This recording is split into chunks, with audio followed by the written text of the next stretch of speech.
Uy guys, nandyan na ba si ma'am? Wala pa, be. Ay, ano yung dala mo, Poknat? Ukulele. Oh, guys, may dalang ukulele si Poknat. Uy! Be, marunong ka ba niyan? Oo naman. Kanta ka naman. Sige, ayusin ko lang yung chords ha. Ayaw sa Tiffany. Guys, sabay-sabay. Favorite ko yan. Take me somewhere in Manila Zoo. Parang mali yung lyrics, be.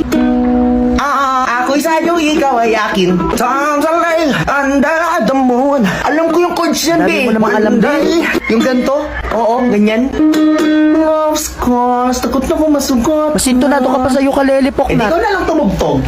Guys, si Pam sinipsip. Kanino yan? Kay Poknat po, Ano yan? ma.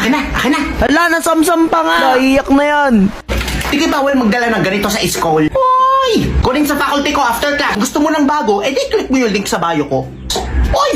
Be, punta lang akong faculty ha. Kunin ko yung gitara ko kay ma'am. Sige, be. Excuse po.